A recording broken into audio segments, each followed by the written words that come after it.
Dark টাইটানকে হারানোর পর সবাই ভাবল এবার বুঝি সব বিপদ শেষ। জঙ্গল আবার আগের মতো শান্ত, পাখির গান, নদীর কলকল শব্দ, সবকিছু স্বাভাবিক। কিন্তু হাল্কের মনে একটা অদ্ভুত অনুভূতি হচ্ছিল। সে বুঝতে পারছিল এই শক্তির পেছনে আরও বড় কোনো রহস্য আছে। একদিন গভীর রাতে গ্রিনু হঠাৎ ঘুম থেকে উঠে জঙ্গলের দিকে তাকিয়ে গম্ভীরভাবে ডাকতে লাগল। দূরে একটা সবুজ আলো আকাশ ছুঁয়ে উঠছিল। হাল্ক গ্রিনুকে নিয়ে সেই আলোর দিকে এগিয়ে গেল। অনেক ভেতরে গিয়ে তারা পৌঁছালো এক প্রাচীন মন্দিরে, যা গাছপালা আর লতাপাতায় ঢাকা।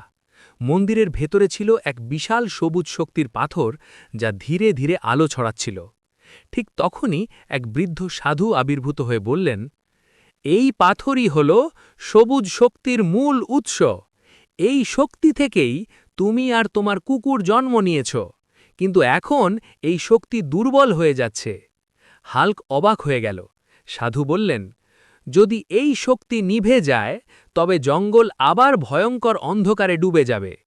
তোমাদের যেতে হবে আগুন পাহাড়ের গুহায়, সেখানে আছে শক্তি পুনর্জীবিত করার উপাদান। এই কথা শুনে হাল্ক আর গ্রিনু এক মুহূর্তও দেরি করল না। তারা রওনা দিল আগুন পাহাড়ের দিকে, যেখানে গরম লাভা, বিপজ্জনক পথ আর অজানা দানব অপেক্ষা করছিল। পাহাড়ে উঠতে গিয়ে তারা পড়ল প্রচণ্ড ঝড়, ভাঙা সেতু আর আগুনে গরম পাথরের মুখোমুখি। কিন্তু হাল্ক তার শক্তি দিয়ে পথ পরিষ্কার করল, আর গ্রিনু বুদ্ধি দিয়ে নিরাপদ রাস্তা খুঁজে বের করল। শেষ পর্যন্ত তারা পৌঁছাল আগুন পাহাড়ের গভীর গুহায়। সেখানে ছিল এক জ্বলন্ত সবুজ আগুন, যা ধীরে ধীরে নিভে যাচ্ছিল। হাল্ক সাহস করে সেই আগুনের সামনে দাঁড়াল, আর গ্রিনু তার পাশে বসে শক্তি জোগাল। হঠাৎ এক তীব্র আলো ছড়িয়ে পড়ল।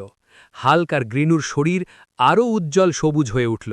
তারা অনুভব করল তাদের শক্তি আগের চেয়েও বহুগুণ বেড়ে গেছে। তারা বুঝল এটা কেবল শুরু, সামনে আরও বড় বিপদ অপেক্ষা করছে। দূরে পাহাড়ের চূড়ায় দাঁড়িয়ে এক অজানা ছায়ামূর্তি মুচকি হেসে বলল, খেলা এবার সত্যিই শুরু হলো।